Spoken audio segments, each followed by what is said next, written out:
दोस्तों नमस्कार। अपने चैनल पे मैं विजय प्रकाश आपका हार्दिक स्वागत करता हूं।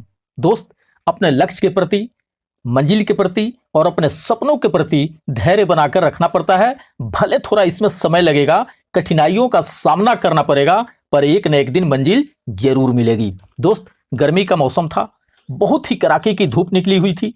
महात्मा बुद्ध और उनके शिष्य एक गांव में प्रवचन देने जा रहे थे। उनके शिष्यों को बहुत गर्मी लग रही थी और पैदल चलते चलते गर्मी से उनका हाल बेहाल हुए जा रहा था। वे चलते चलते काफी थक से गए थे। आनंद, जो बुद्ध का परम शिष्य था, वह अब मन ही मन परेशान हो रहा था कि आखिर गांव आएगा कब। एक तो तेज धूप, ऊपर से सर पे गठरी और जाना भी पैदल ही है। गांव दिख क्यों नहीं रहा है? उसने बुद्ध से पूछ ही लिया, गांव कितनी दूर है प्रभु? हम थक गए हैं। वहीं बगल खेत में एक बूढ़ा व्यक्ति कुछ काम कर रहा था। उसे देखकर आनंद ने बुद्ध से कहा, चलिए हम उनसे पूछ लेते हैं गांव कितना दूर है, कितना और समय लगेगा हमें जाने में। बुद्ध ने कहा, चलो पूछ लेते हैं। आनंद ने उस बूढ़े व्यक्ति से पूछा, सामने आने वाला गांव यहाँ से कितनी दूर है? उस बूढ़े व्यक्ति ने कहा, यहाँ से अब कुछ ही दूरी पर वह गांव है, आप जल्दी ही वहां पहुंच जाएंगे। फिर वह व्यक्ति बुद्ध की तरफ देखकर मुस्कुराने लगता है। बुद्ध भी मुस्कुरा देते हैं। आनंद को यह समझ में नहीं आया कि आखिर ये दोनों मुस्कुरा क्यों रहे हैं, इसका कारण क्या हो सकता है। मैंने तो रास्ते पूछने के अलावा, दूरी पूछने के अलावा ऐसा बात कोई नहीं किया जिसे सुनकर कोई मुस्कुराए। वे सब चलते रहे और चलते चलते जब काफी देर होने लगा तो आनंद ने सोचा कि बूढ़ा व्यक्ति जितना दूरी बताया था वो तो गांव अब तक आ जाना चाहिए था, फिर गांव आ क्यों नहीं रहा है। तब तक उसी रास्ते से एक और व्यक्ति आता हुआ दिखाई दिया। आनंद ने उस व्यक्ति से वही सवाल किया, सामने का गांव कितना दूर है और हमें वहां जाने में और कितना समय लगेगा? उस व्यक्ति ने कहा, बस ज्यादा दूर नहीं है, बस 2-3 किलोमीटर। आनंद मन ही मन सोचने लगा, अब तो जल्दी पहुंच जाएंगे हम। और फिर वही हुआ। बुद्ध को देख वह व्यक्ति मुस्कुरा देता है और बुद्ध भी उसकी तरफ देख मुस्कुरा देते हैं। और फिर आनंद के मन में वही सवाल उठने लगता है कि आखिर दोनों के एक दूसरे को देखकर मुस्कुराने का मतलब क्या है। वे सभी चलते रहे मगर गांव नजर आने का नाम नहीं ले रहा था। आनंद को लगने लगा कि अभी गांव पहुंचने में समय लगेगा, अभी शायद दूर है। आनंद कुछ समझ नहीं पा रहा था कि इतना चलने के बावजूद भी हम गांव पहुंच क्यों नहीं पा रहे हैं।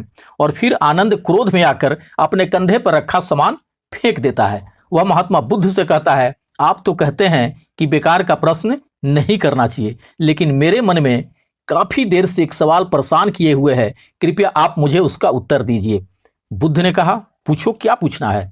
आनंद ने कहा, हम जिस किसी से भी रास्ता पूछ रहे हैं वह हमें बस यही कह रहा है कि अब ज्यादा समय नहीं लगेगा, आप पहुंचने ही वाले हैं, लेकिन हम पहुंच क्यों नहीं पा रहे हैं। और आप कभी उन्हें देखकर मुस्कुराते हैं तो वे आपको देखकर मुस्कुराते हैं।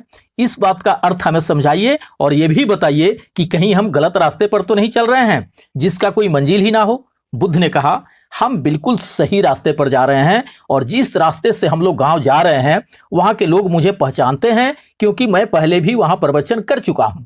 इस गांव की दूरी मुझे पता है। यही सोचकर वे सब मुस्कुरा रहे हैं कि इनको तो पता ही है। हम उन्हें लक्ष्य प्राप्ति का उपदेश देते हैं और सफलता के राह पर चलते रहने को प्रेरित करते हैं। ये जो राहों में रास्ते और दूरी बताने वाले हमें मिल रहे हैं, ये एक तरह से सफलता के राह पर बढ़ते रहने के लिए हमें प्रेरित कर रहे हैं, जिससे हम सही समय पर गांव पहुंच सके, अपने मंजिल तक पहुंच सके। आनंद मुस्कुराने लगे और गांव की ओर बढ़ने लगे और कुछ देर बाद वे गांव पहुंच गए।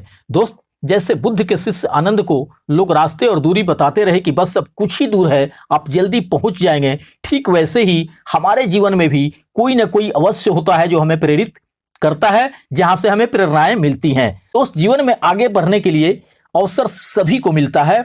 यह हमारे ऊपर है कि हमें अवसर को पहचान कर आगे बढ़ना है और हाथ आए मौके को हाथ से जाने नहीं देना है। और साथ ही हमेशा अपनी मंजिल के प्रति, अपने लक्ष्य के प्रति, अपने सपनों के प्रति धैर्य बनाकर रखना है। भले इसमें थोड़ा समय लगे, परेशानियों का सामना करना पड़े, पर एक न एक दिन वह मंजिल हमें जरूर मिलती है। हम जब उसे प्राप्त कर लेते हैं तो पूर्व के सारे समस्याओं और कठिनाइयों को भूल जाते हैं। दोस्त, वीडियो को लाइक जरूर करें एवं चैनल पर पहली बार हो तो प्लीज सब्सक्राइब जरूर कर दें।